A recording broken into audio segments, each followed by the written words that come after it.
on the C-Suite Network, and we have Benjamin Irish here, and he is on the ground floor in New York City, and he'd like to know, where are the bodies? Why do you think they're doing it on purpose? What's the objective at the end of the day? Money and power, if you ask me. That's what everything is all about. Listen, these people want to make this country like China. They want to make this country like Cuba, where nobody is an individual and everybody is just a number. I mean, this is sick what's going on these days. Everyone wearing face masks. You can't shake someone's hand. You're afraid to look them in the eye. You stand off to them. These are very powerful psychological weapons that are being employed against the American people to control them.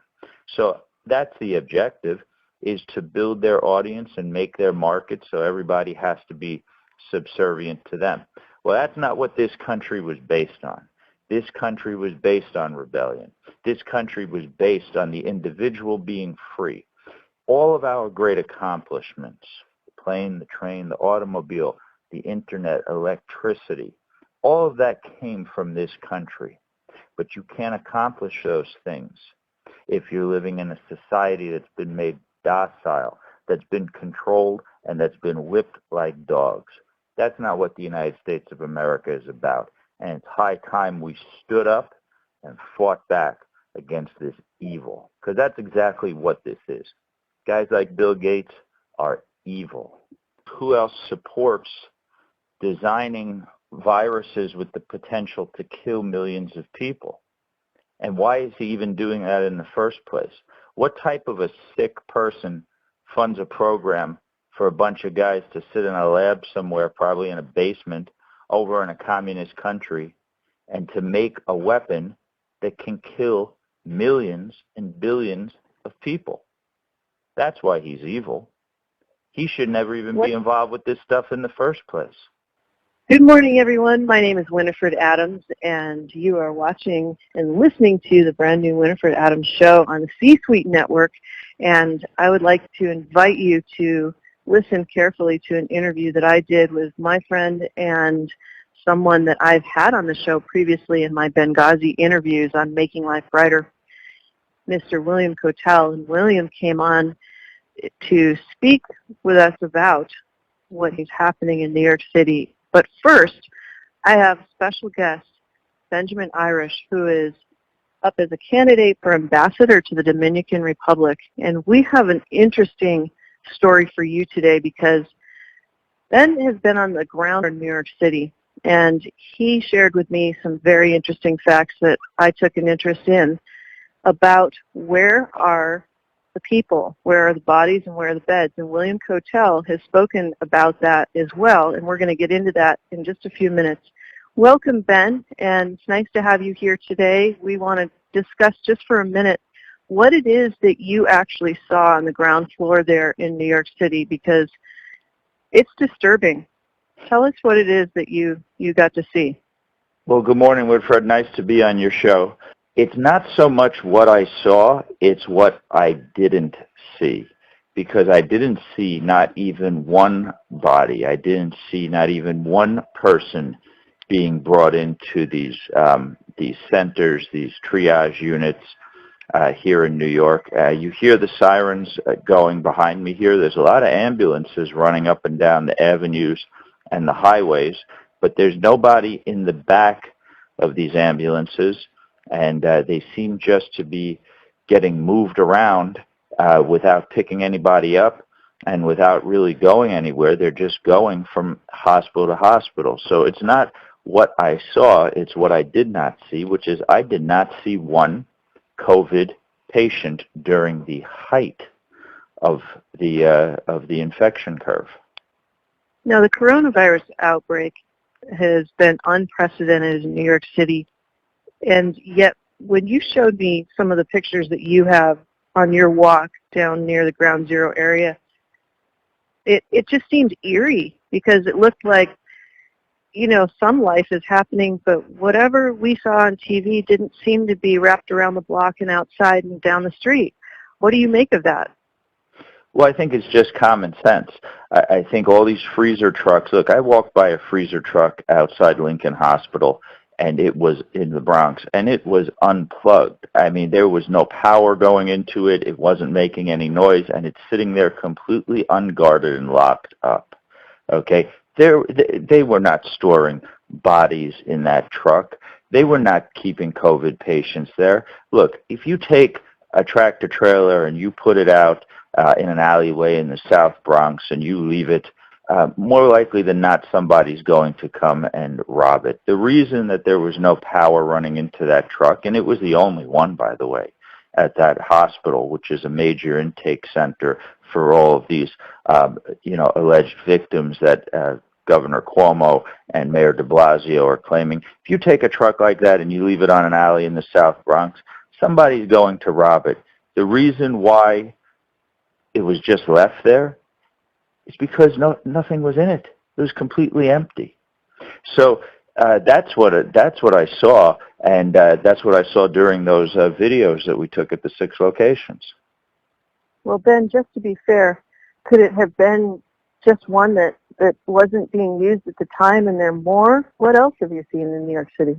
Well, just to answer your question briefly, if that were to be the case, then where were the other ones? I mean, that was the trailer being used for that triage unit. And, I know a little bit about Lincoln Hospital in the Bronx, by the way, so my daughter was born there, actually. So I understand how that hospital works and operates. But I also went to 5 other locations on the same day. I went by Montefiore North End Hospital, which claims to be the largest intake center in the Bronx, which is a part of New York for those who are unaware. And they supposedly had 700 patients or something to that effect. My question is, since I didn't see one person, and I filmed their triage unit, and there was nobody there, if they're receiving all these massive numbers of people and supposedly receiving 700 or so patients, well, how come they only have 200 beds in the entire hospital? This is a scam. Wow, that's pretty insane to think about. If they're putting it out across the nation, this isn't like local news. We're seeing this all the way across the nation, and therefore, that would be a very big scam.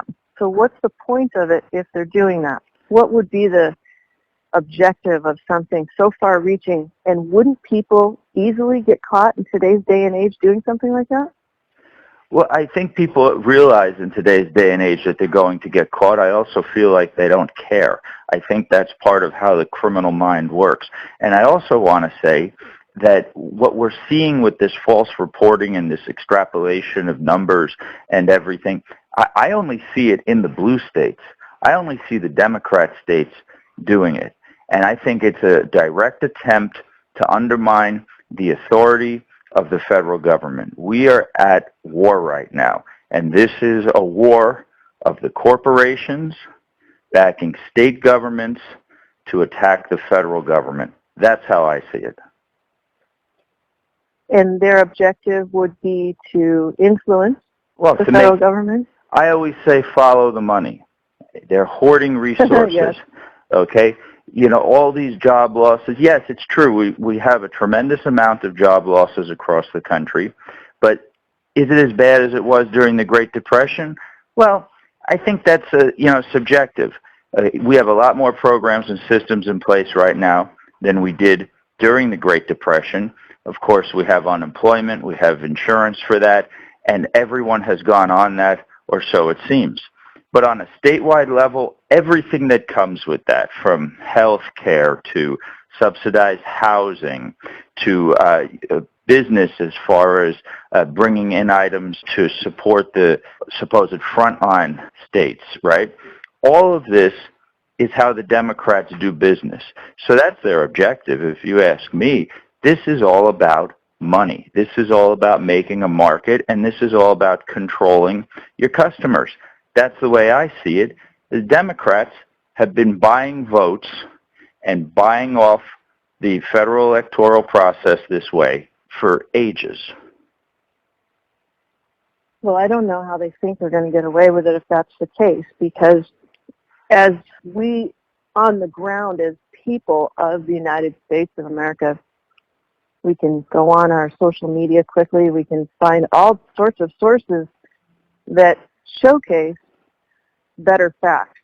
And if that's the case, now I have seen video by a woman debunking another woman in the hospital who claimed to be a doctor and giving a report that actually ended up on the news. And come to find out, that woman wasn't even a doctor.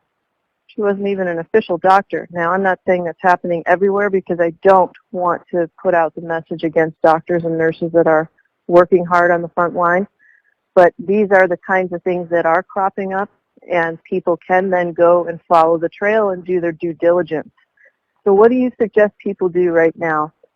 Well, I suggest number one is that we reject this communist, Nazi-like attempt to control every single person in our society. That is not what this country was founded for. That is not what the United States of America is about.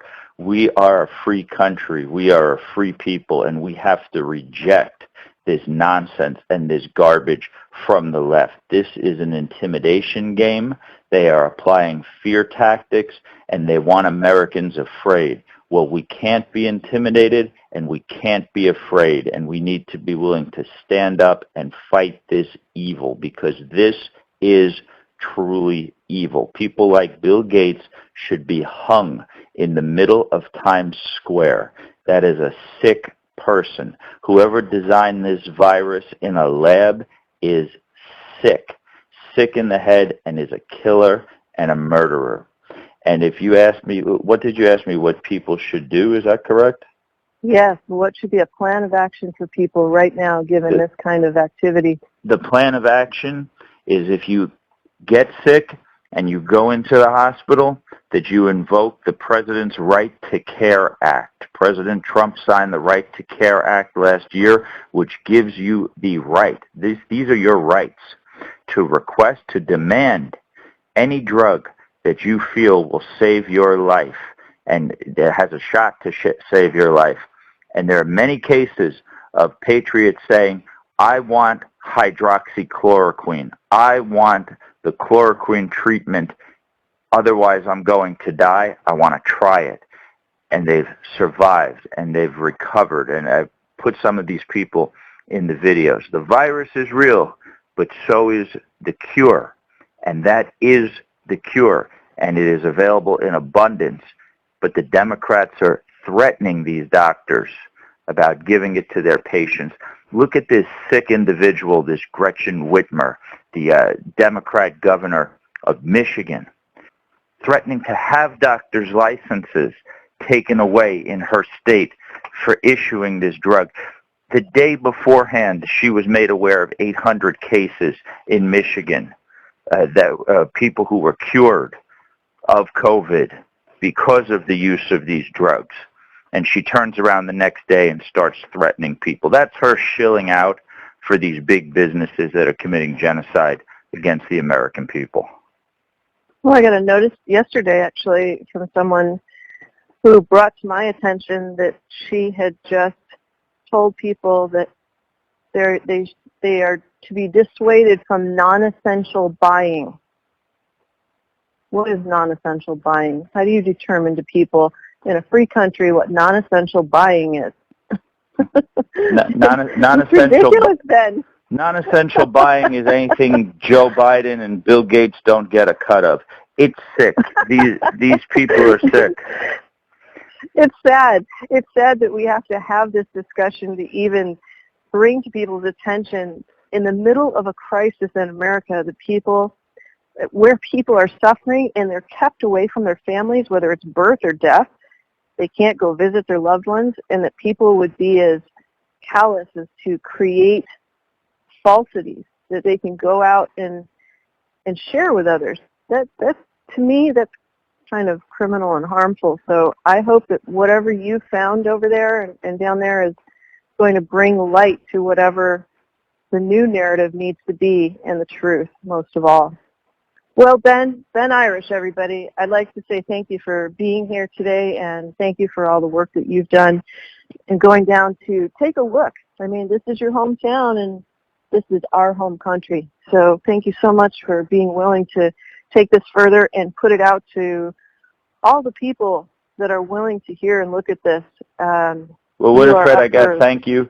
You know, you tell it like it is. You tell it like it really is, which is the best thing we can do. So I have a lot of respect for you. I'm really happy to be on your show, and we got to keep it up. We got to take this video footage of all this COVID fraud stuff that's going on here in New York. We got to put it out for the people to see, because the people have a right to know. You're letting them know what's going on with no filters and no BS, and that's the same way I am, and I love it. So thank you for having me on. I want to encourage everybody to listen to my good friend Will Kotel, because he also tells it like it is. And I think he did an interview with you that you're going to play right now. But it's been a pleasure, and I look forward to being on your show in the near future. Thank you very much for being here.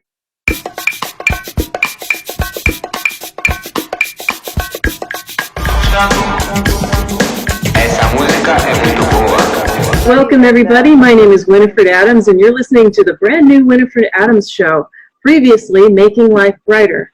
I would like to introduce you, without further ado, an amazing guest that we had on, and we rocked the airwaves with this guest previously on Making Life Brighter Radio, and he is a man that is sitting right in the center of a current dialogue today that you need to hear. So welcome back, my guest, Mr. William Kotel, who is a retired Army Sergeant First Class.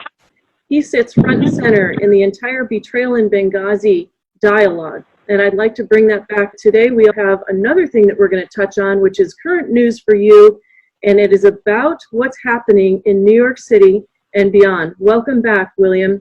Thank you so much for having me. Thank you for coming back and being with us here today, and thank you for being on my new show. And, you know, it was such a pleasure speaking with you about the Benghazi betrayal and General Vallely, of course. It was really important for people to understand the theater of that and understand the greater positioning of what had happened in that theater. And having had you on the show, you know, I've gone ahead and learned so much more about that, and I know my listeners have as well. What is it that you find to be the truth of what's happening today in New York City? What is it that's going on there? Because there is a lot of question as to which news is true and which news is not. That's an excellent question. I'd like to back up and answer something you brought up about Benghazi. The whole reason that I was specifically bringing Benghazi back up, again, was not just for closure for the families, which is very important, but moreover, for the obstructionists that currently work in the government or work with companies and contractors that are working for the government. Because as you can see today with this COVID-19 virus, you can see where a lot of these obstructionists are having their day. They're out there, they're committing, you know, issues that are borderline criminal to go ahead and both take away American civil liberties as well as not deal with this virus in a professional manner that you would expect out of agencies like the Center for Disease Control, or the CDC, if you wish to call them that, or other agencies. And we'll get into some examples of that. And as Benghazi was a issue that becomes one of where we're requesting assistance from listeners to go to their government and elected representatives to ask this president to remove these obstructionists by holding them accountable. It plays into the narrative today of what's happening with COVID-19.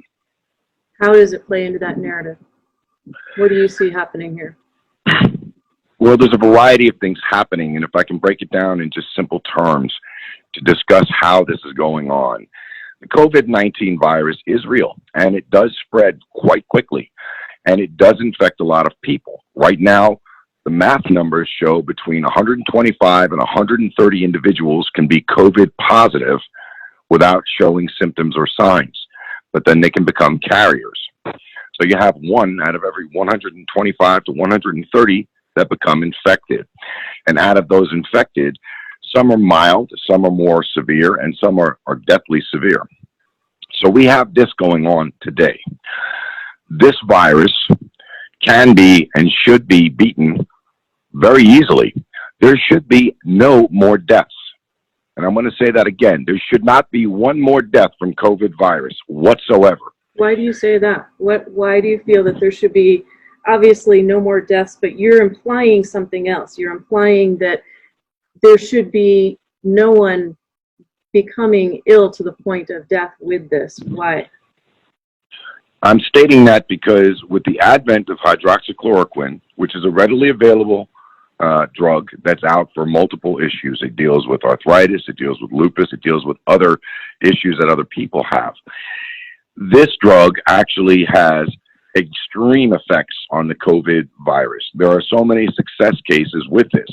And this has been going on for approximately a month that it's been utilized. It was discovered to be very effective in the country of France about a month ago.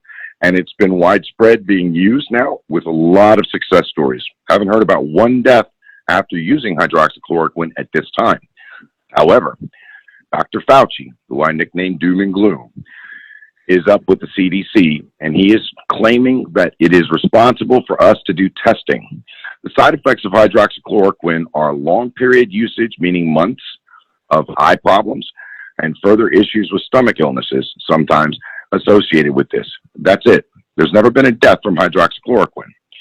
Dr. Fauci is stating through this administration that he does not want to endorse that drug to be used on COVID patients without proper testing.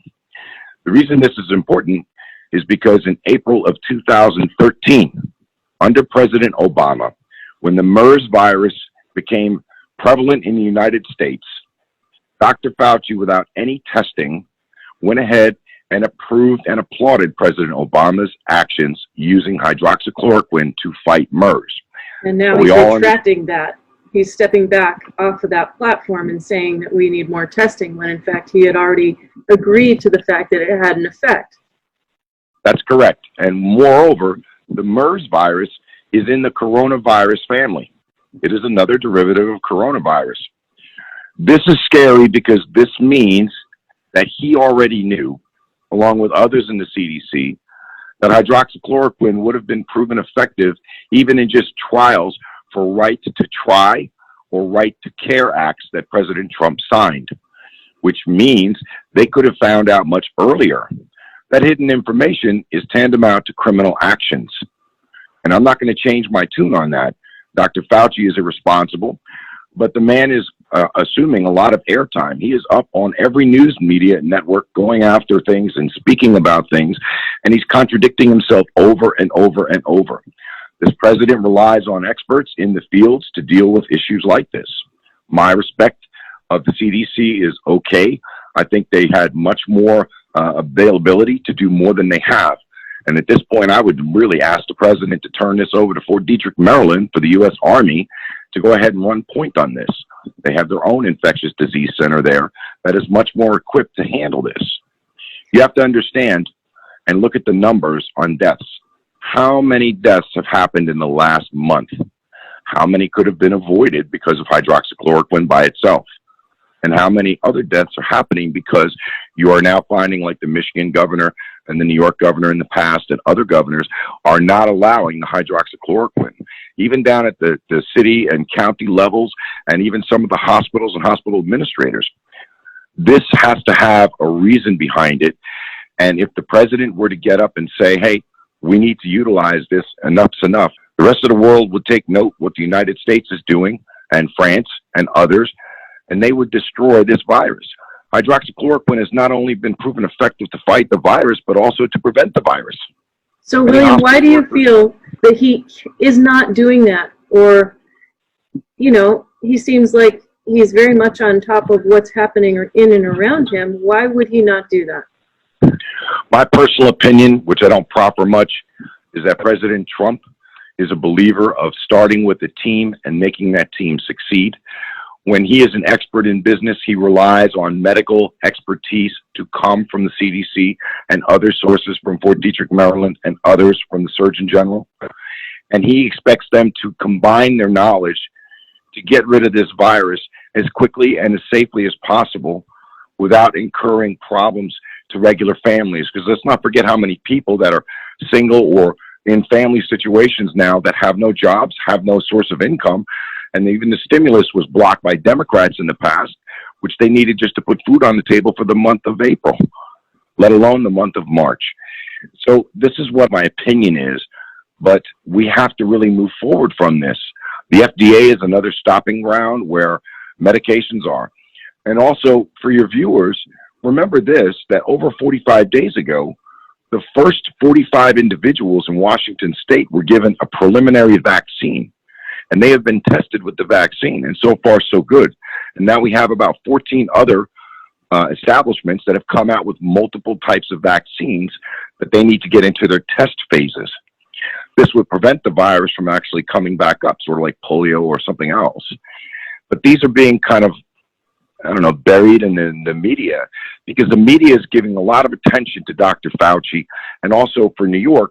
And I'll get into that when you're ready. Before we go into that, let's establish something here. First of all, for listeners, in case you're not familiar who William G. Kotel really is, he has over 22 years military intelligence experience, and he is actually a person that was in the middle of CENTCOM, in the middle of the Benghazi theater at the time. That's why we are talking, because I did a series of interviews about the betrayal in Benghazi, and you can go and look up those interviews on the player at www.makinglifebrighter.com on the radio page, and you can find them. They were done in March of 2020, and you can listen to those interviews, and they are very important, and why his expertise in this is very important. Now, going back to your point, William, you were saying that Dr. Fauci is gaining quite a bit of media time. Now, I myself have seen him on commercials, on TV commercials recently, and I was a little confused as to why. First of all, two things. Why he has commercial time and is not fully working at his job doing what he should be doing, and why he's on TV in a commercial. That doesn't make sense. Excellent point. And secondarily, last night I actually caught another thing on my TV of Sinai, the Sinai Hospital, doing fundraising where you can donate directly to the hospital. And I was a little taken aback by that as well, why there's TV commercials where you can just go on and pick an amount and donate to the hospital. Would it not be appropriate that you would donate to a federal fund or a cause, and then that would be appropriated to a hospital, the one that's most in need or something like that? I just think all this is a little confusing. Can you comment on that? Well, I can tell you that the donation should never go to an individual hospital. If you're going to donate to them, it would be like personal protective equipment, or PPE, as everyone's used to hearing now, or ventilators. But as far as financing goes, that should go to the federal government to allow them to acquire more of this equipment that's needed, not just in New York and Sinai Hospital, but in all hospitals around the country and around the world after we cure the United States. So, going back to Dr. Fauci, he has had a lot of time currently in media, but he does seem to waver on his position, and it doesn't seem like this whole team is coherent in their coming together toward what they're doing for the people. It seems to me like I've heard the president get up and speak about he feels very confident about the hydroxychloroquine right from the get-go, and Dr. Fauci rode the fence on it publicly in his dialogue and said, well, we aren't sure, we need more testing, vaccines. Now there's a dialogue going on about vaccines, as you mentioned. Which vaccine would be the appropriate vaccine, and is it correct to force people to have a vaccine? Are we really in the numbers that would warrant that? I mean, this seems like an epidemic, but honestly, let's look at the numbers. What do you have on the numbers? Okay. So first, let me go back to one point about Dr. Fauci, all right? I'm just going to say to the audience that's listening and ask you the simple question. Why in April of 2013, under President Obama, did Dr. Fauci endorse and attaboy the president for using hydroxychloroquine on MERS, which is part of the coronavirus family? But now in 2020, goes against President Trump and says, hey, we need to do at least a couple years of studies on this before we can do that because of all the side effects, even though they're minor. Why the disparagement? And why does Dr. Fauci get on the news talking about all these people he knows and all that he's got in the way of information and knowledge and training and education? Somebody of that magnitude should be in a lab doing their job as opposed to getting out making conflicting stories. And also, somebody that's made commentary in the past and used this same drug in the past on a similar virus to corona or COVID-19, why aren't they being more endorsing of it now? So those are questions I would ask the audience. I don't want to proffer the answer. I would want everybody to go ahead and think for themselves and to come up with that solution.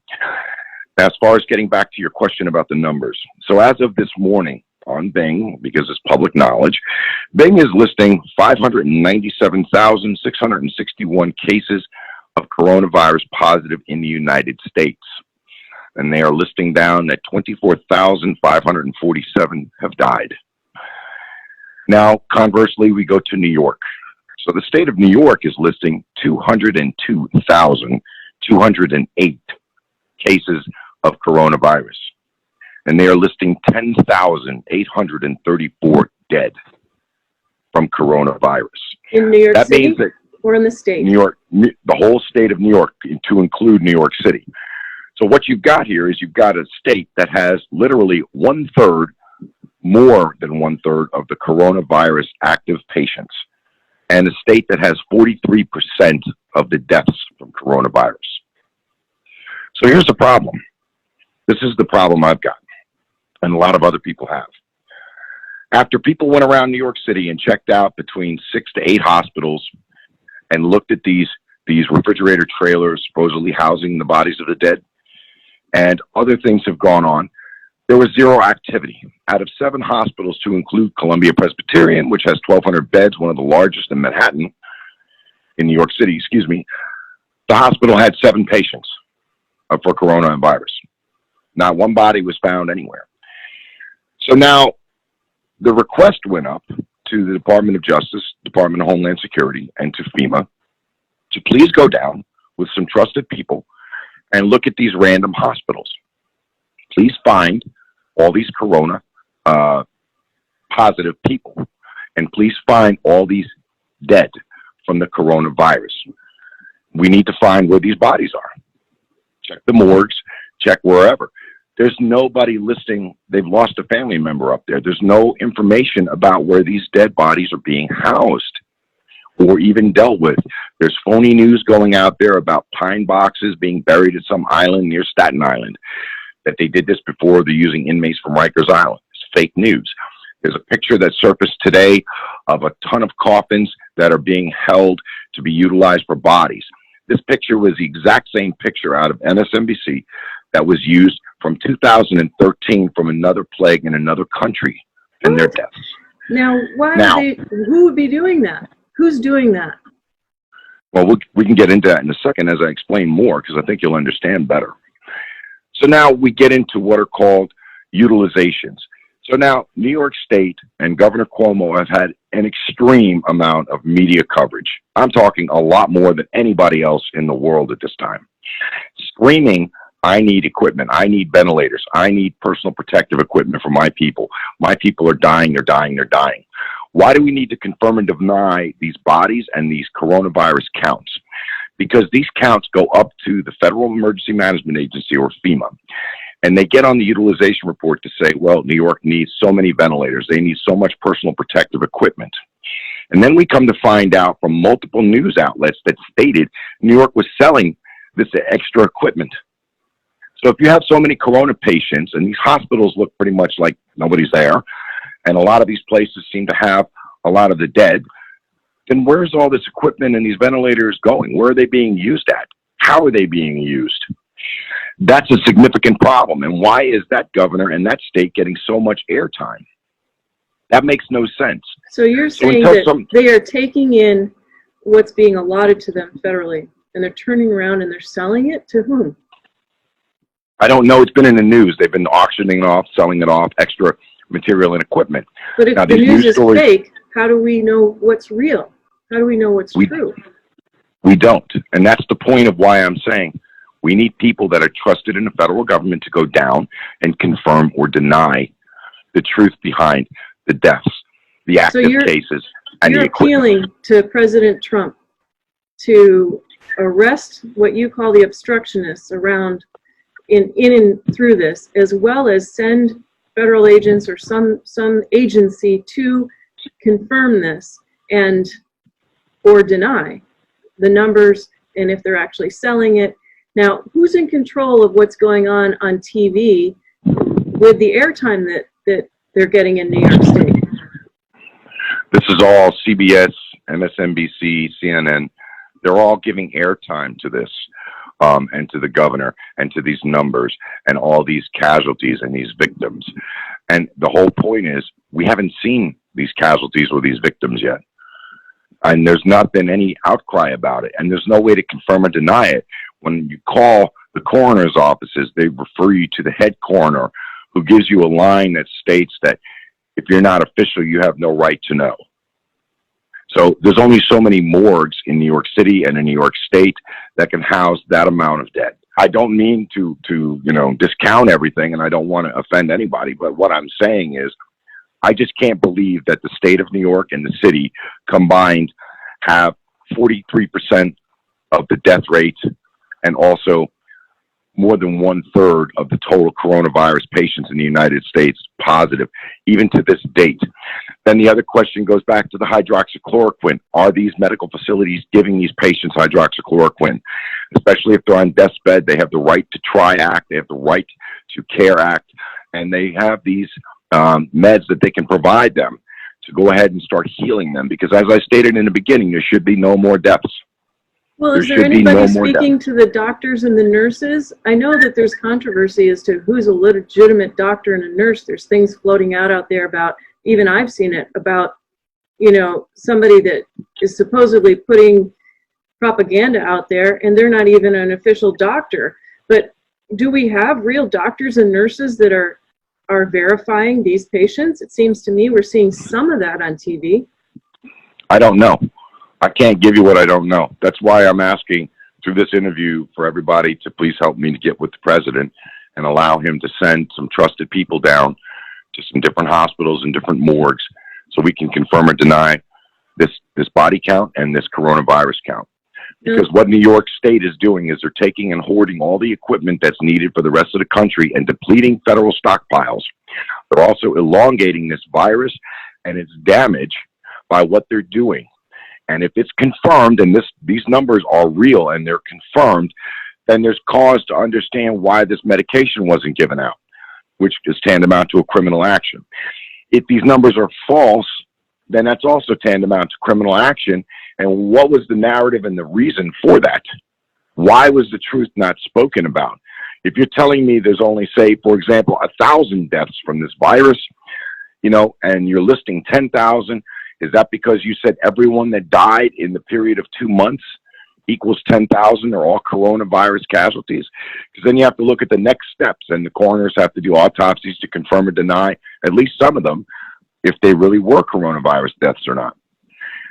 So there's a lot of like cloak and dagger stuff going on here that we have no knowledge of, but we constantly see the governor of New York and the mayor of New York City out on the news, and them touting all these casualties and all these deaths and saying, federal government, give me more. My God, you're not helping me any. Because right now, the USS Comfort has a total of 20 patients, but there were 3 last week that were accidentally brought to the Comfort instead of being brought to some of these outlying tent areas that they set up around these hospitals that aren't being run. Matter of fact, in front of one of the hospitals in New York, and hopefully the video will come out or the footage will come out to show that at night they're sitting there with an open market fruit stand there and a taco truck. I don't know how that's social distancing, and I don't know how that actually puts people into perspective. But when the media shows a couple thousand people outside a hospital trying to get tested, and the hospital states, we're inundated, we've got like 500 plus corona patients, and then 2 days later, someone's there taking photographs, and the hospital's pretty much empty, and there's not one person in line for anything, but you see those fruit stands, there's a big problem there. So again, I'm asking your listeners to think about this and try to figure this out themselves, because when you look at the United States as a whole, if these numbers in New York are correct, they make up the lion's share of the entire country.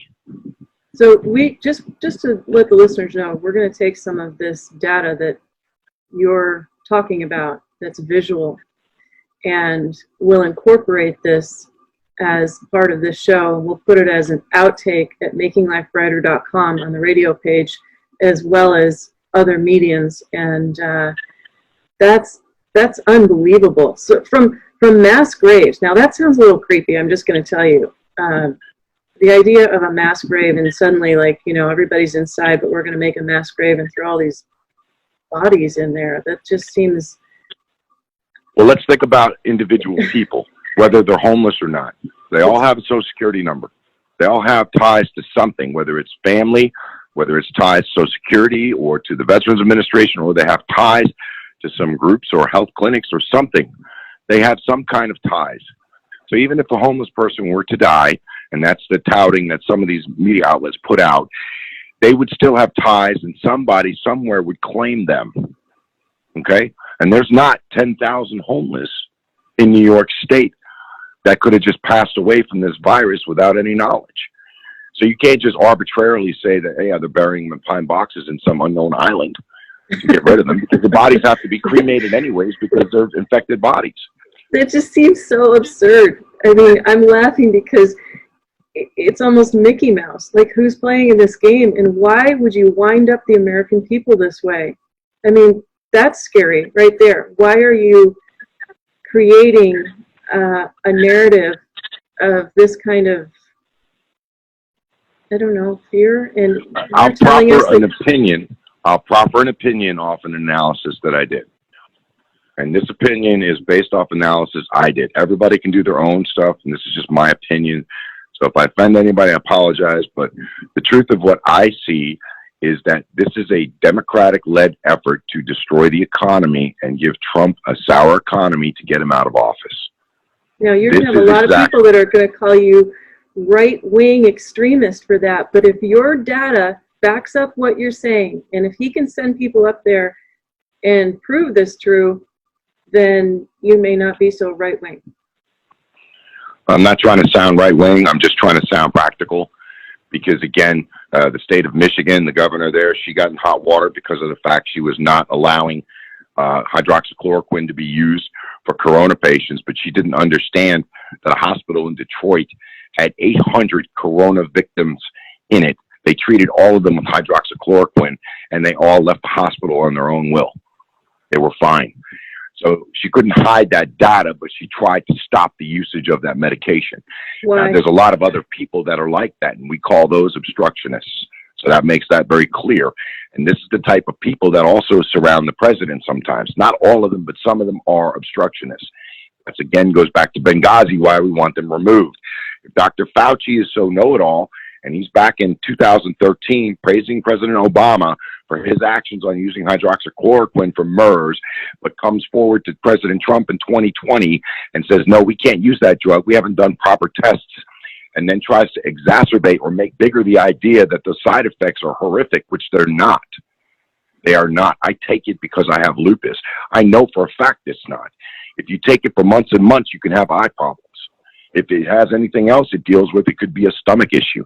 Sometimes it can react negatively to asthmatics. But other than that, it's not a drug that will cause death. Well, look, if it's a life or death situation and you are experiencing what they liken to the bends and you can't get oxygen into your system, if this takes out the inflammation and you can get that oxygen in and you don't need to be intubated, hello, what the side effects are minimal compared to life and death. Well, let's look at it like this. If the whole country has a 24,500 death rate from this virus, how many of them were denied that medication? And if so, is that a crime? And yes, actually, it is a crime. Well, if you're misleading the people, if Dr. Fauci is saying one thing, and what you're alluding to here is that he took a position in the past under one administration, and that position was pro-hydroxychloroquine. Now he's taking a different position, and it seems to be that he's also supporting a vaccine. But the vaccine is in the future, technically, and hydroxychloroquine is available right now. So Correct. That would seem like it's not consistent information or a position that's not consistent. And why would he change his position? That's an excellent question. I'm just going to proffer this. The idea okay, that I'm bringing up a political venue and a political position for this is not my personal belief. My personal belief is simply that there should not be any more deaths, and this virus should not be as catastrophic as it has been to regular people, and that this virus can be beaten with common sense and, when needed, hydroxychloroquine. Hospital staffs are being given this drug just to be preventative because it prevents this stuff from getting in you. So that's a big deal. But I'm telling the audience you've got that this is what looks like, from making analysis about a lot of different news stories and what's happening, is a political venue for others, not just for me. But that's what the analysis shows. So if you're politicized with this and you want to get supercharged on the politics behind it, please don't. Look at the lives lost and the lives destroyed. And then look at the economy and the normal people who aren't affected by this virus, that their lives are destroyed now. And it's going to take time to rebuild those. Nobody has a right to put everybody in jeopardy for a political venue or for any other minor dumb thing that doesn't really count. The bottom line up front, we just want to save lives, period. There should be no more deaths. We want to get people back to work. We want to get people out doing what they're supposed to be able to do. You know, and right now, everybody's rights are infringed on so much. Quarantined, locked down in your house, go to a religious event and you're going to get cited fines and all kinds of stuff. Every radical in, you know, the 15, 20,000 mile radius is taking advantage of this and trying to put their thumb down on people. This is totally unacceptable behavior, not in the United States, not under our Constitution, and in most other countries. Why do you think President Trump is allowing that? Is it really a state level thing, or is it a federal thing? The federal government has a right to intercede if the state is failing, but if the state's making an effort, he tries to leave it up to the states to handle their own business. And he's just trying to provide the support and supplies and materials needed and guidance. So the CDC gets with every state.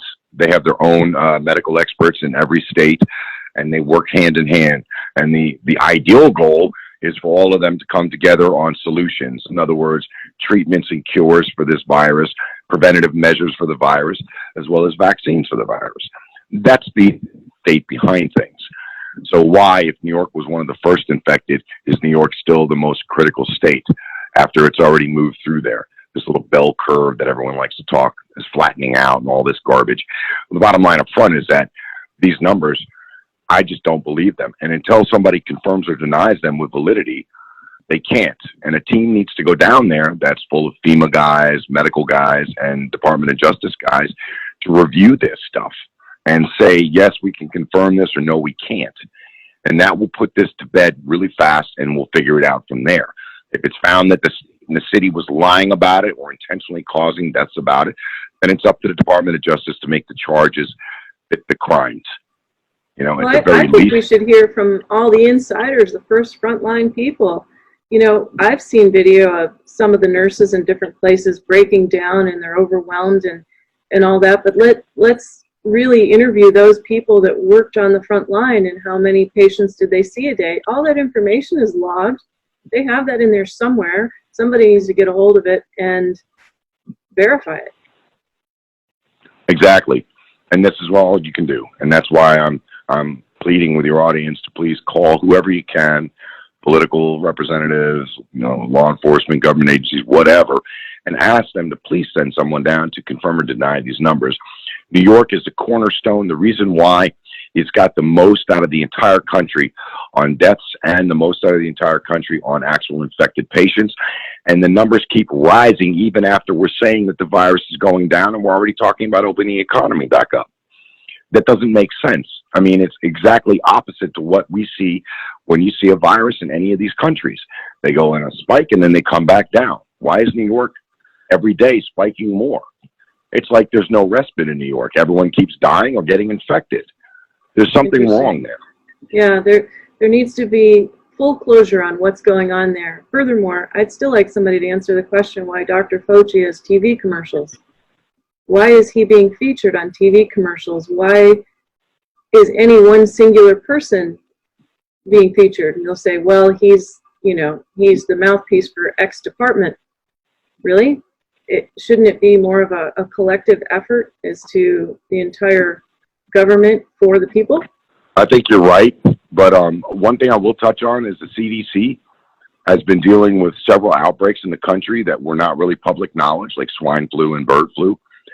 And they knew back then, and this is throughout, from 2009 till 2015, they knew throughout that time period that there was a need to get the federal stockpile larger, to start preparing for these things, and to have plans of action. And the way the CDC has acted under President Trump is though they don't know what they're doing. They don't have the equipment, materials, supplies, or people. So where are the billions of dollars a year that go to the CDC going? Well, I mean, where is all that money going? I mean, we're paying their salaries. Have they done anything? I mean, besides email each other and play solitaire all day? You have to understand that there's a common sense factor in here, and there's a checklist the CDC is supposed to go by. Obviously, they missed a lot of those steps. After the first SARS or MERS outbreak, and you realize that this is a corona virus family member, and that this is what works on it. Now you know, and then 7 years later, all of a sudden you don't know, and 7 years later, all of a sudden you don't have the right equipment, you don't have the right supplies or materials or the right guidance to give hospitals, you don't have the oversight as the CDC going down to these hospitals and state medical professionals to tell them, hey, make sure that they get this or they do that. You're not doing that. You're not seeing it. Well, is so President where did all the Trump money go? responsible for some of this? Does he have a hand in being able to, guide that better, or is information not being given to him that he needs to make a better decision? What do you think? Well, he's a commander-in-chief, and that, like every commander-in-chief, to include President Obama, if they don't have the right information or intelligence, they're not going to have enough information to make a good decision. And I don't think anybody worried about any viruses up until September or October of last year, because there was nothing like that. We were looking at a massive economy. We were looking at massive rates of unemployment going down so low, and people having jobs and trade agreements and all this good stuff. All we were looking at is positive stuff. And all of a sudden, even through this impeachment hearing garbage that ended, everything still turned out positive. But then this virus pops up, and then nobody's prepared. Well, how is that? The United States government always is prepared. CDC plans for contingency after contingency. They have the equipment, material supply. They work with the Food and Drug Administration. They work with FEMA. They work with the Department of Homeland Security. They work with the Department of Defense. And they try to get everything in order. And when this stuff broke, CDC acted like they had nothing.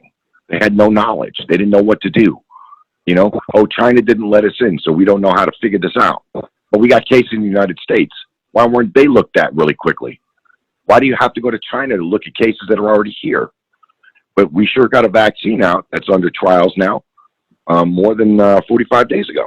Let's talk about that vaccine, because there's a big controversy about vaccines right now and our rights.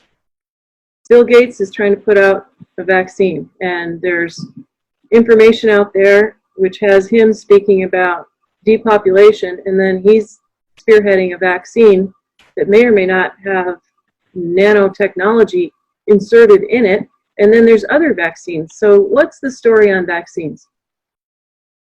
So like I said, there's about 13 or 14 different vaccines being tried right now, and they're in trials, or they haven't started their trials yet. The one that was put out by the CDC in conjunction with Fort Detrick, Maryland, 45 days ago, has nothing to do with Bill Gates.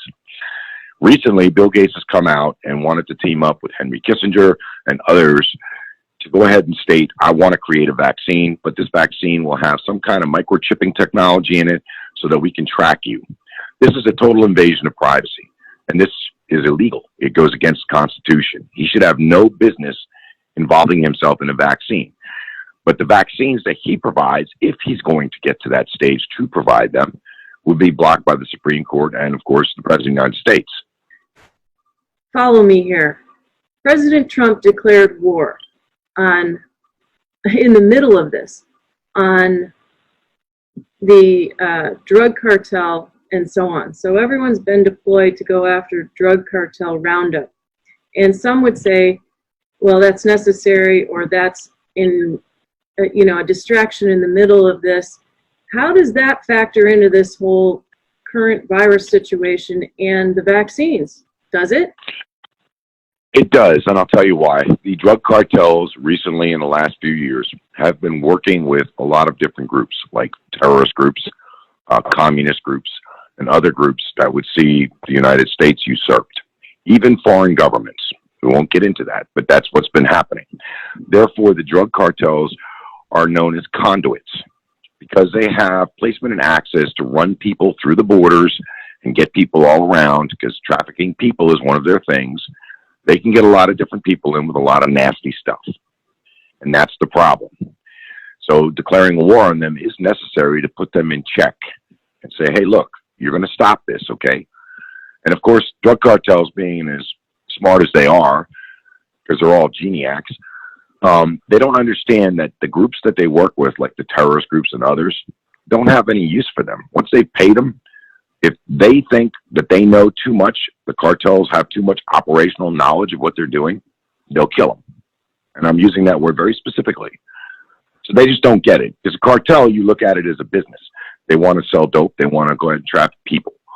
So they're the easiest guinea pigs, or mules, if you will, for different groups and agencies and countries that are against the United States to use to get things done. But once they've used them and gotten them done, usually they kill them. So that's why the cartels are targeted at this point. That's one of the reasons. I'm not going to go into all of them, but that's one of them. Well, I certainly have empathy toward all the first responders that have, been through this, and the terrible, terrible separation with families that can't be with their loved ones that are going through this right now. That's painful. And, parents having, or how about births, for that matter? You can't be with your wife and she's giving birth. I mean, this is off the charts. Something has to be done to stop this, because it's bananas. We've never seen anything like this before. And let's just be honest. If we have solutions, they need to be employed immediately. And we don't have time to sit there and say, well, we'll find out. If you have the data and it's working, why not use it? Because the people are freaking out, to put it very point blank, about vaccines, about things that, may be infringing upon their rights. People are feeling trapped right now and confined. And that's the real pulse on America. They're not okay sitting at home. They want to go back to work. That creates an abject fear of others, a continued psychological disconnect between human hearts, instead of connecting on a soul level, human to human, human to animal, family to family. When we divide like this, I feel like we have a really scary thing coming. Well, what's going on right now is that people are already distrustful and mistrustful of each other. And now when you put a law into effect, like in California, where you're going to get money to snitch on people that are violating the quarantine or the curfew, you're actually putting people against each other. And when you put people against each other, it's easy to control that group, just like your friend told you. And that's against our laws. That's against our amendments. And no American should be subjected to that. No American should be subjected to any kind of criminal activity for just trying to go to a store or something like that to take care of their family, and regardless of how bad this virus could or could not be. Because let's remember, this virus is not as lethal as many other viruses are, and that's a true statement. This virus is just spreadable. It's very, very easily spread. But as far as lethality, it's much less than any other virus. But because it spreads so quickly, it's part of what's shutting us down. And people are taking advantage of this. These tyrannical little local and state leaders are taking advantage of hardworking, normal Americans and others in a way that's not been seen before. This is outrageous conduct, and a lot of it becomes borderline criminal. Is this a criminal action or not? Much of it should be considered criminal and charged, especially the deaths. There's absolutely no reason for the deaths.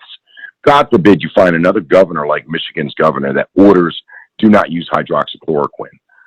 And if that's for a political narrative and you're causing deaths because of that, how dare you? That's second-degree murder charge for everyone that died after she gave the order. This seems to me like psychological warfare on the people. It's more than that. I think that's a fair position, and I hope that my voice in it is that of the people too, because people are asking questions that they have a right to ask. And I think in this situation, if something's being skewed, People need to know. I don't believe for a minute that they have that many cases of corona positive and that many deaths associated with it. There are no bodies to fit the bill or proof pudding or proof positive if you want. So therefore, we need to confirm or deny it and make sure that that's done. If we do it in one state and one city, it will set a trend for the rest of the country not to fudge numbers, not to screw around with giving the medications out to patients and other things. It will save lives because remember, this virus, there should be no more deaths. We need to get back to work. We really need to get back to work. I pray for everybody out there. Thank you so much, William Kotel.